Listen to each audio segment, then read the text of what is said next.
Hello, BookTube. According to the latest meteorological estimates, a rainstorm is bearing down on Boston. Should arrive late tonight, midnight, and stay for at least the morning tomorrow. It's nothing special. It's not the end of the world. It's not a deluge of any kind. But nevertheless, it seems likely to happen. And of course, the Brattle bookshop here in Boston, my favorite bookstore, has outdoor sale lot. So my enjoyment level at the Brattle is dictated by the weather. I've often had people who weren't familiar with the Brattle actually ask me about that and say, okay, well, why do you care what the weather's going to be on X, Y, or Z day if it's a bookstore? Well, because the Brattle has thousands and thousands of books that are outside on days where it's not raining or snowing. So I knew that storm was coming, and I viewed that as justification enough to go to the shop, where it turns out I had a very generous credit waiting for me from one of you. Keep in mind, calling the Brattle Bookshop and calling in store credit for me is not a violation of rule number one. Rule number one on this channel is don't send me a book. But sending me credit for books that I'll pick on my own, who could possibly complain about that? And it's very easy. Since I've been going to the Brattle since Adam was a boy, you pretty much just have to say, call the shop and say, I'd like to give Steve some credit. You probably, depending on who you get on the phone, you probably won't even need to use my last name. Very, very nice to know. Very nice to go there knowing that the impact would be blunted. So I settled the baby bean, I put on my pants, and I went. And I got a pile of books that will, I hope, tide me over for the rainy morning tomorrow. There's a chance that it will rain into the day tomorrow, that it won't just be the morning, that it will rain all day. I don't think that's very likely, but I stocked up extra hard anyway, just in case. And once again, the books that I got at the Brattle evince all kinds of BookTube influence, in addition to older patterns that have always been true at the Brattle. A couple of older patterns at the Brattle are serendipity. For one, I always say the Brattle will provide, but I mean blind serendipity, where I don't realize that I want something until I see it, and then I realize that I do. Other times when the Brattle kismet is nudging you in the ribs is when you are looking at the sale lot outside. The sale lot outside is $1, $3, and $5 books. They're not organized in any way other than by price. So if you're out there and you start to notice a theme, the books will be scattered. They won't be near each other. It's not like there's a fiction section out there. If you start to notice a theme, you had best adhere to it. That is not accidental. So there was that as well, but there were also, in addition to the general Brattle precepts, there were also BookTube precepts. In BookTube, in the little misfit island of misfit toys that we have here, we make little BookTube events, and they are themed. We watch each other's channels. That also produces little reminder notes in the back of the mind, and all of that came into play this morning when I was browsing around the carts. It was just wonderful. It wasn't cold enough to be uncomfortable. It wasn't hot enough to be uncomfortable, and it was still sunny. The morning was still sunny. It was in the middle of the afternoon right around midday, that a very thin, almost translucent layer of cloud started to come in. And that got thicker and thicker and thicker. Now it's impossible to see where the sun is in the sky, except as a very general blur. And I think that's the outer edge of this storm. That's what leads me to think it will actually rain. But I got a ton of books, just a ton of them. They held up really well. The leather shoulder bag held up really well.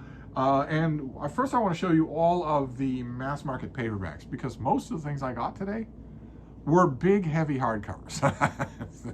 And the shoulder bag, it swallowed them easily. It was wonderful. So the first mass market paperback does dovetail with the BookTube event. There's a relatively new BookTube event. It's created by Michael K. Vaughan, June on the Range, all about reading Westerns. It takes place every year in June, and June is a million years away for me. But last year, when I was thinking about June on the Range, if I came across a dollar paperback of a Western, I grabbed it, even though I wasn't planning on reading it and had no idea if I'd be part of June on the Range in the following year. Well, I did that again with this thing. This is by Ramsey Thorne. I guarantee that's a pen name. And this is called Renegade number 18.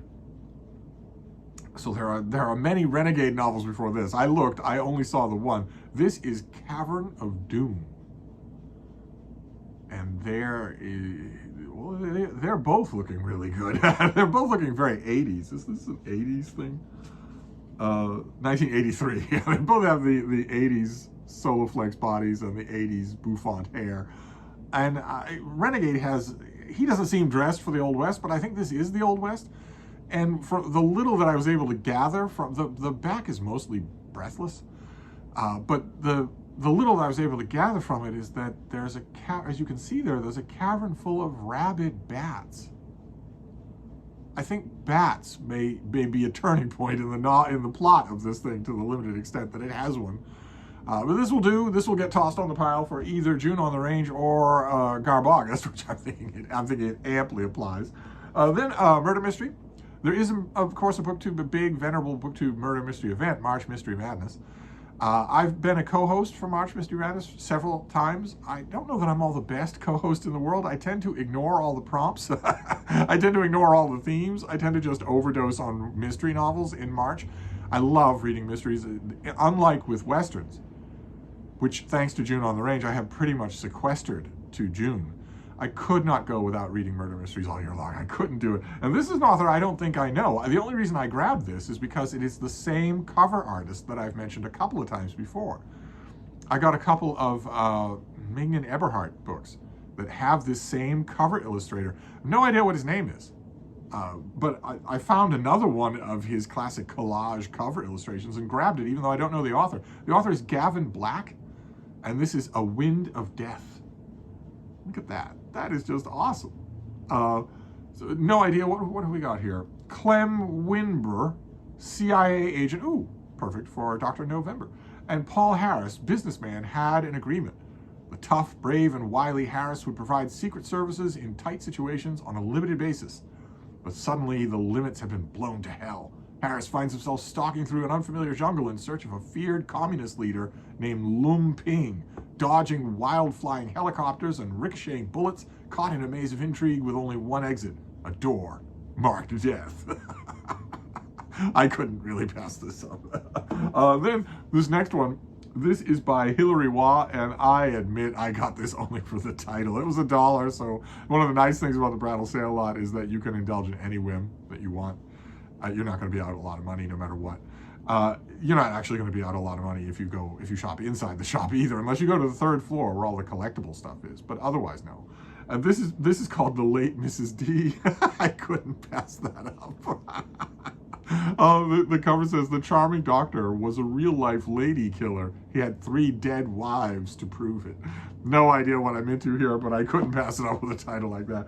Then we have an author I don't think I've ever read, despite the fact that he wrote roughly 70% of all the books that have ever been written in English. He was insanely prolific. But I don't think I've ever come across one of his books. His name is John Lymington, and this is science fiction. This is the gray ones. Classic science fiction cover there. The shadows gave the impression that one moment the people were there, and the next they were nothing but shade pools. They were trapped in the one oasis of peace in a world gone mad. Surrounding them were people who thought and acted like savages, but at least they were human, more or less. It was the other thing that brought horror, the non-human, inexorable thing slowly creeping. So I guess they get married. This was a total whim. It's probably total cheese. Then this next one, I don't know that you'd call it a nostalgia buy. I don't actually own a copy of it, and I could easily see myself rereading it. But there was an element of nostalgia because I remember this author in this paperback format, and I really liked them. The author is John Steinbeck. And for a little while, all of his books were in white mass-market paperbacks with lots of open space on them. And I like that design. This is the Log from the Sea of Cortez. Steinbeck did it's nonfiction, and that's what I mean by this particular look to these. Once upon a time, all his books looked like this. And this was he went on a natural history expedition with a history friend of his, a scientist friend of his. And they wrote a book called The Sea of Cortez. They were studying animals in the Sea of Cortez. but he also kept notes to make the log from the Sea of Cortez. So this is nonfiction Steinbeck. I tend to like nonfiction Steinbeck rather predictably more than I like fiction Steinbeck, but I couldn't pass it up. For $1 when it looks like that, I couldn't pass it up. Then the last 4 mass market paperbacks are another example of BookTube putting a little note in my mind that in order to make something jump out at my eyes that might not have otherwise done it. In this case, it's Gina Stanier, who has a BookTube channel. I'm sure you all know that, Gina Stanier Books. She is constantly looking for authors that exactly hit her sweet spot. She's willing to read authors who don't, but she's looking for ones that do, and she's relatively recently just discovered the novelist Mary Stewart, who is entirely forgotten now, except for her Arthurian cycle. She wrote 4 Arthurian books. The first one was The Crystal Caves, and it did really well. This was an author who is not largely remembered, but like I'd say probably half a dozen other female authors of the mid-20th century, she did really well and got lots of critical acclaim. All we think about in the mid-20th century are the predictable roster of male names, but nevertheless, the industry then as now was being upheld by women. And her novels, she had a particular thing that she did in her novels, a particular specialty as an author, and that was a kind of romantic thriller. Not quite gothic, but not far off from it. Not quite a terror novel, but not far off from it. Wonderful character studies, really good dialogue, just weirdly hard to place. She would be an example for me of an author that followed that writing dictum of create the audience that you want rather than try and find it. And those novels of hers, those romantic thrillers, if we want to call them that, for want of a better thing to call them, those novels of hers did well. Really well. Once a certain large percent of the reading public realized that she was regular and reliable, that they would get a really good story out of her, they made her a living. They did well. But The Crystal Caves, the first book of the Arthurian cycle, oh my God. Oh my God. It went through the roof. The sales went through the roof. And I found 3 of her romantic suspense novels today. I have, I think, most of these things as ebooks, but I wasn't going to pass up the chance to get cheesy old mass market paperbacks. The first one is The Gabriel Hounds. And this did really, really well, which is noted because it's noted on the cover of another one. This is My Brother Michael, obviously takes place in Athens. Terrific cover artwork there. Look at that. You get not only the ruined old amphitheater, but the theater, but also she's looking at something. She's startled. The woman is startled. That's just wonderful. As a cover design, that's just wonderful. And as you can see, it mentions the Gabriel Hounds. So that you get a sense from these books that this author did well. And then another one that Gina found in a hardcover with a paper dust jacket and everything. Very nice. I'm sure I would grab it if I ever saw it like that. But this is the paperback of Madam Will You Talk? You can see the themes here. Is that there's a woman looking. She seems endangered. She's looking behind her, startled at something. And then the last of the Mary Stewart books I got was the 4th of the Pendragon cycle, the 4th of her Arthurian books. She did a trilogy that you can sometimes find in a 1-volume collection that has a Brothers Hildebrandt cover. I've shown that on this channel. But it doesn't have the 4th book. She went back and did a 4th book about Mordred, about the illegitimate son of King Arthur. And she put a cutie patootie, or she didn't, but her publishers put a cutie patootie on the cover of the paperback, which I knew that. And of course, the trade paperback doesn't look like this, and the ebook doesn't look like this, but I saw it for $1. And I got it. There's grizzled old King Arthur. Look at that. Look at that purple wearing dandy. That's supposed to be Mordred. I'm not sure that you'd be frightened of that, unless that's supposed to be Lancelot. But I think Lancelot and Arthur are supposed to be co-equal, or contemporaries. I think that cutie patootie is supposed to be Mordred. This is Mordred's book. And now I have it in the mass market paperback that I want. Then we'll move on to the hardcovers, which were a bit of a trial to get back here because they were £1 million. And the hardcovers show a theme. Definitely, they do. They show a theme. I don't think there are any. There's only one exception to the theme. And even within the theme, there's a theme. So let's go through here. The theme is biography. And I wasn't upstairs in the shop raiding the biography section. I didn't do that. I was out in the sale lot, just looking at a random jumble of 1,000 books. But the theme of biography came through loud and clear. And the first one, oh my, oh my, I have been hoping to find this. This is Charles Needham was a Mark Twain specialist, a Mark Twain biographer, a specialist in American letters of the 19th century, really. Heck of a guy, incredibly all-knowing when it comes to that kind of editorial work. I don't know if you can see it. In this room, I have I've hauled it on this channel, but I don't expect all of you to remember every book that I haul. He did a book called The Travels of Mark Twain, where he took all of Twain's travel writings and went through them and took excerpts and made a one-volume thing. It doesn't, of course, substitute for masterpieces like The Innocents Abroad or Roughing It, but it's really, really good for all the others. It's really, really good anyway, because he is such a knowing editor. And that's a rare thing. It's not ham-handed the way he does it. And I found a volume today of his abridgment, which sounds like a dirty word in the book world, I know, and I agree, but I've read the unabridged version of this thing, and abridgment would be welcome in this case, of my beloved Washington Irving. My beloved Washington Irving, when he was a little boy, was blessed on the head by the hand of his namesake, George Washington. And when he grew up, he wrote a biography of Washington, an enormous thing. And I found Needham's abridgment of that biography. I think that person there is supposed to be George Washington. I don't know, but I have wanted to find this thing. I've wanted this as a hardcover biography in my biography section. I don't think at the moment I have any Washington biographies there. I wanted this one because I love the way it's written. I just love Irving's writing. But I didn't want the whole thing. Once upon a time, before we were talking to each other, before I was living here at Hyde Cottage, I had, from the Brattle, a gigantic hardcover set of the whole unabridged Washington Irving Life of Washington. And this is exactly what I wanted. A very rare instance where I want an abridged version. Then we have a classic, just a great Italian Renaissance scholar. His name was Thomas Bergen, and he did a great book on Dante, which I have hauled on this channel. I showed it to you.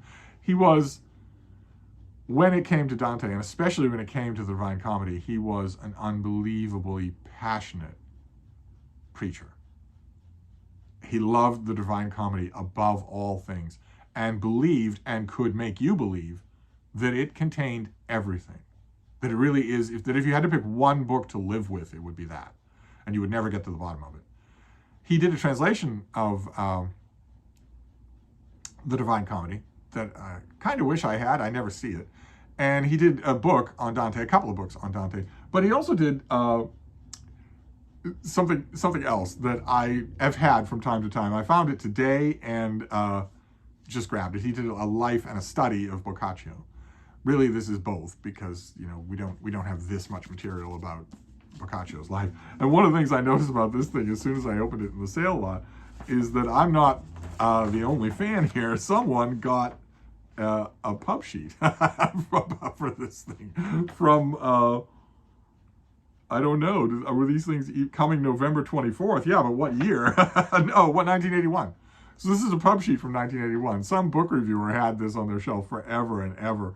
And it has blurbs, so I get to read you the blurbs for this book.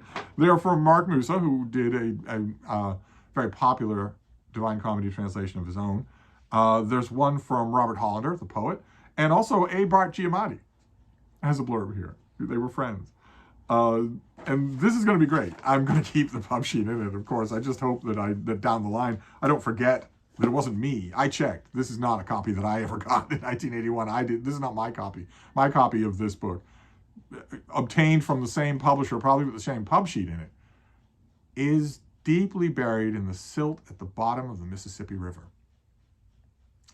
This will do as a replacement, so I grabbed it. Then this next one, yesterday, was it yesterday? It all blurs together. Time just blurs together. Yesterday, I think it was yesterday, I got the galley copy of a big new biography of Jean Lai, of a great Chinese diplomat and statesman from the 20th century. And I'm looking forward to reading it. I really am. I'm not going to read it in 2023. But when I was, inventorying it and putting it on the shelf where it belongs, I was thinking about other great it's a gigantic doorstop of a thing. It's years and years of research by the author. And I was thinking about other great big Chinese lives that I have read and really enjoyed, and one came to mind, but I was not shopping for it. You cannot shop for things at the Brattle sale lot. You can indoors. If you go to the sale lot with a shopping list, you won't find anything. Not what's on your list, but nothing. I was very happy to find this. This is one of the ones I was kind of looking for. I do want to reread this before the end of the year. This is Hannah Pacula. I'm always a little bit dodgy about scholars named Hannah, but I'll make an exception in this case and a couple of other cases. This is The Last Empress. Gigantic book about Madame Chiang Kai-shek. And I loved this book when it first appeared. What have we got? We have a date here. 2009. I thought this was fantastic. I don't know if I wrote about it, but I loved it. I thought it's just the pinnacle of accessible academic scholarship. Gracefully written, beautifully done, just beautifully done. And thorough, obviously, as you can see. I'm interested in this subject anyway. I love this book. I'm interested in the subject anyway because a very old friend of mine is a distant connection of the Song family that Madame Chiang Kai-shek came from. There's even a slight resemblance. But this is a reread for the end of the year, definitely. Then, the Brattle is out buying books all the time. They go out all the time on buys. And naturally, if you hang around the shop as I do, and you know everybody there as I do, you start to hear about these buys. And I heard that they had bought an enormous collection of American political books and also presidential books. I had no idea how big that enormous was in this case. It's mind-staggering, absolutely mind-staggering, and only a tiny fraction of it has actually made it up onto the sales floor and out into the sale lot. It's mind-staggering. I thought when I heard that this guy, well, if he follows suit of other American presidential buffs, he'll have quite a few Washington books. He didn't. He had a copy of every Washington book, every single one. I took a picture at the shop of just 2 shelves, but on the second floor, inside the shop, there is a U.S. history section, and necessarily it ends up being broken down by president. It isn't strictly done that way, but you will know where you are on the shelves by who's in power at the time. And the Washington section, there must be 500 books there. And also Theodore Roosevelt. Oh my God, every book on Theodore Roosevelt, every single one. And when I heard that, when I started to hear light intimations of this, it's possible that Washington Irving Washington book is part of this. I don't, in fact, now that I think about it, I don't doubt that it is. What would be the odds that it wouldn't be? But when I heard about that, naturally, I thought about one U.S. president. I thought about William Howard Taft. And I thought a couple of things. There was one study of Taft as governor of the Philippines that I don't have. I've consulted it, I've read it, but I don't have it. And I might like to. I thought it was rather well done. I was hoping for that. And also, I've shown you the letters of Archie Butt. There's a 2-volume collection of his letters that deal with his time in the last days of the Roosevelt administration and then the Taft administration. And mine are a little long in the tooth. They have underlines and whatnot, but I thought if you could find a brand new set of those, maybe even with dust jackets, that would be great. And I didn't see either one of those. It was absolutely hilarious. There's every book in the world about Theodore Roosevelt, and then there's every book in the world about Woodrow Wilson, and there's this gap in between. But I did find this. A biography of William Howard Taft by Herbert Duffy, who had a lot in common with Taft. This thing is, this must be a century old by now. No, not a century, but this is old. Yeah, 1930, almost a century old. Taft was that rarest of rare things, a virtuous and honest Ohio politician. And so was Duffy. Except they showed it in drastically opposite ways. Taft, of course, failed upward and became president of the United States, and then Chief Justice of the Supreme Court. The only man who's ever held both those positions. Whereas Duffy Duffy showed that he was a virtuous Ohio politician in the other way. He failed over and over again at being an Ohio politician, just over and over again. And I loved this book. I consulted this. I had a library copy, but I consulted this over and over again when I was writing a book about Taft. So to find it, a copy of my own that I can have, is absolutely wonderful. This is the best one-volume biography of Taft that's ever been written. And one of the only ones since 1930. So, that's not a high bar to clear. But the one Taft book that was actually there is the one that I want. That's wonderful. That's absolutely wonderful. Then, I think that Duffy wrote another book. A book that I really want, but it's slipping my mind now what it was. I think I saw it in a catalog once, and it was just way too expensive. It's probably collectible. But so you can see from these books that there are themes at the Brattle, out in the sale lot. When I was encountering one biography after another, I was noticing, okay, well, then the lot is pushing me to buy biographies. I would be interested in them anyway, but if there was only one or two, and there were a bunch of books on seamanship or porcupines, I would have taken the hint in that direction too. But then the biographies just kept on coming. And inside the theme of biography, there was another theme, which you're going to see. I found a $1 hardcover of David Noakes' biography of Samuel Johnson. Not, to my memory, not a particularly good Johnson biography. A little bit of he said, a little bit derivative is what I mean. I always think about the disgraced British historian David Irving, who, before he was disgraced, before he was actually branded a liar by a London court, used to satirize fellow historians of the Third Reich, which he was a historian of the Third Reich. He used to satirize them, saying, scholar A sits in his study, never stirs out of doors except for takeout, and when he wants to write a book about Hitler, he takes down the works of scholars B, C, and D and just amalgamizes them. And he was very proud of the fact that he didn't do that he legged it to archives and studied things in the original language. This strikes me as very much the kind of biography that he was talking about, but it's been a while since I read it.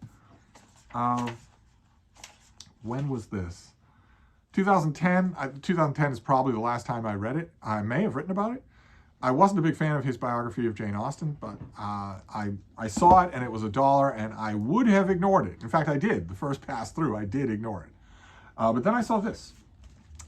Jeffrey Meyer's biography of Samuel Johnson, The Struggle. A bigger book, far more critically acclaimed book, and something that I remember liking a lot more than the Noakes book. So I saw the Noakes book and I ignored it. Yeah, okay, you got your bite at the apple. I'm not compelled to read you again. Then a minute later, somewhere else, I saw this and thought, oh, wait a minute. Oh, that's two Johnson biographies. Oh, well, then I better go back and get the Noakes book. That's clearly the gist of what's being suggested here. I better do just a sweeping read-through of Johnson. I'll read both of them. And then I found this. These are all outside. These are all $1. This is Peter Martin's book on Samuel Johnson. His biography of Samuel Johnson, which is, if anything, more critically acclaimed than the Meyer book and much, much better. This was terrific. Absolutely terrific.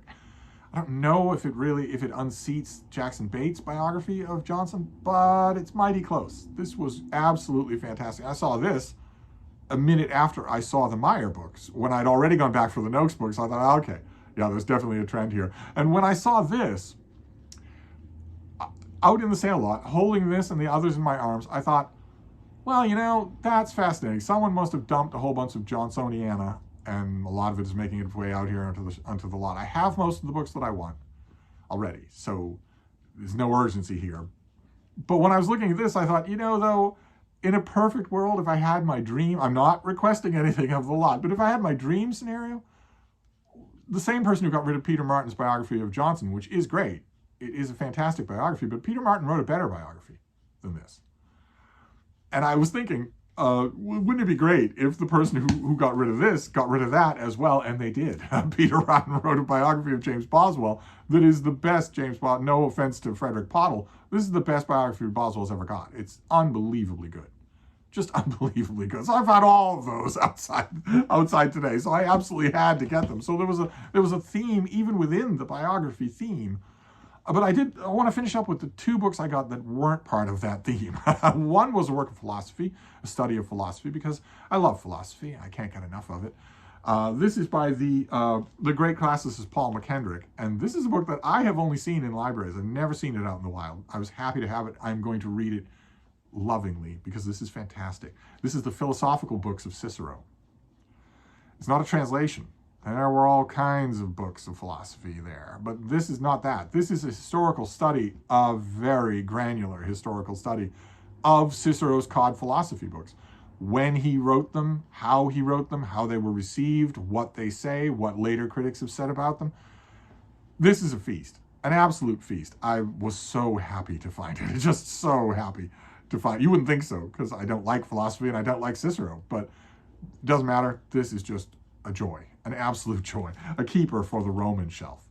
And then the final thing is a paperback. We go back at long last to paperbacks. An oversized thing that really needs to be oversized because it's going to show you lots of pictures and lots of floor plans. This is an architectural study. I don't usually get those because they're usually very big and they usually sit around like white elephants. I never touch them. But this is right up my alley. This is by Kenneth Brache, and it is Henry Hobson Richardson and the Small Public Library in America. Henry H. Richardson was a great architect. If you come to Boston, you can see probably his most famous work, Trinity Church, right there across the street from my beloved Boston Public Library. It is astonishing. If you have the time, I would strongly suggest that you pay the money for a tour of Trinity Church. If you can spare the time, it's well worth your time to do. But in addition to that, at the time when Richardson was famous, Trinity Church made him famous.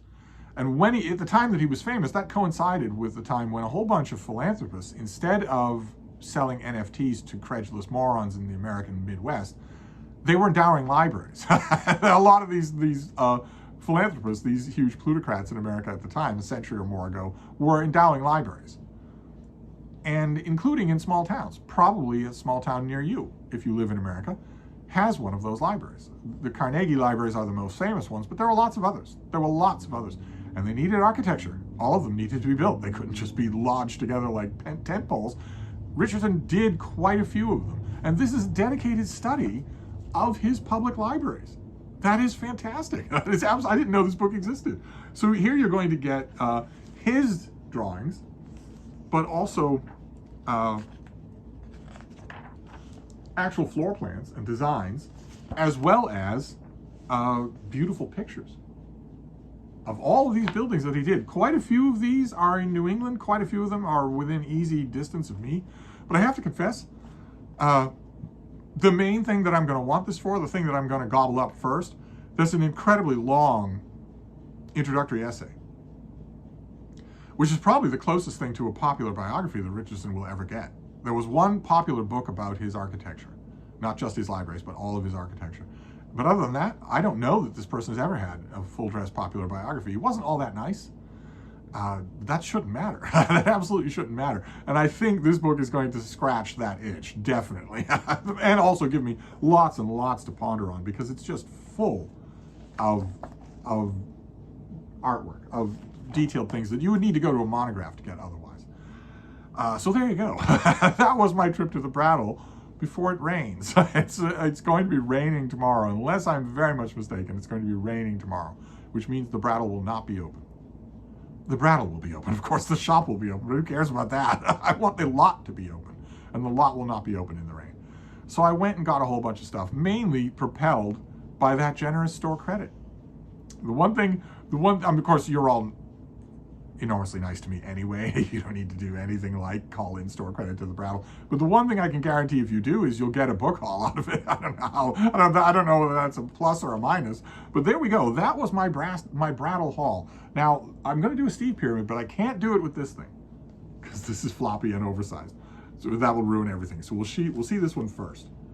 The title of the thing is a subtitle, but it doesn't matter. This is a study of the small public libraries that Richardson did, bringing to bear one of the greatest architectural sensibilities in American history. A lot of these libraries benefit from that. One characterization of Richardson Small public libraries that I think is true, but I think is a little misguided, is that they seem to be anti-reading. They seem to be, they're not comfortable for reading. There's not a whole lot of light. That's misguided. Richardson thought two things. One, he was thinking, well, you want to be elevated while you're here. You're not going to be doing your reading here. It's a library. You're going to be doing your reading at home. You're going to take your books home. And two, light is the enemy of books. So I will make it graceful. I'll make the flow graceful, but I'm not going to blast this place with light. Absolutely, I'm not. That would be counter to my purposes. We'll see. We'll see what the author makes of all this. So that I'm going to put that one aside because I can't do a Steve Pyramid with it. But then we have the political books of Cicero. I am overjoyed to find this. A lot of you, I think McKendrick wrote a famous book, The Mute Stones Speak. I'm pretty sure that was him. That might be, if you know his name, you probably know him for that, but I am overjoyed to have this.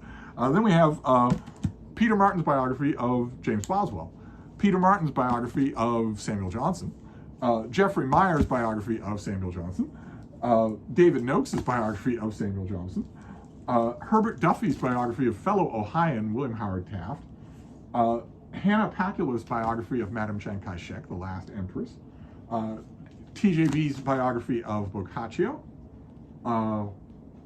Washington Irving's biography of George Washington, in an abridged version by a very good abridger, which often makes the difference.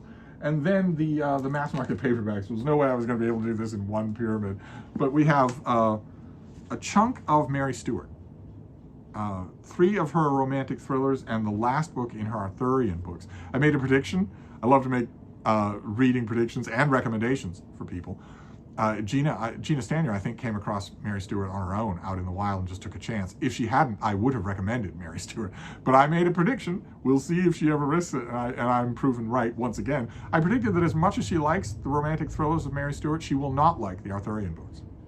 I stand by that prediction. Then we have Steinbeck in these old mass market paperbacks. A lot of you will know this design because for a lot of you of a certain age, this was almost certainly the design of Mice and Men that you had to read in school. Almost certainly. So the 2 men up at the top here, white all around the cover. If I found that of Mice and Men, I would grab it. Then the gray ones by John Lymington, who also wrote the script for this video. The late Mrs. D, I Can Only Dream. A murder mystery, A Wind of Death. Mainly got for the cover art, but it might end up being good. And Renegade 18. With all the hair product that you could want in the Old West. So there you go. That was my trip to the Brattle. That ought to do me for the rest of the month of November, I would think. Anyway, I'm going to wrap this up for now, and I will see you soon. Thank you, BookTube.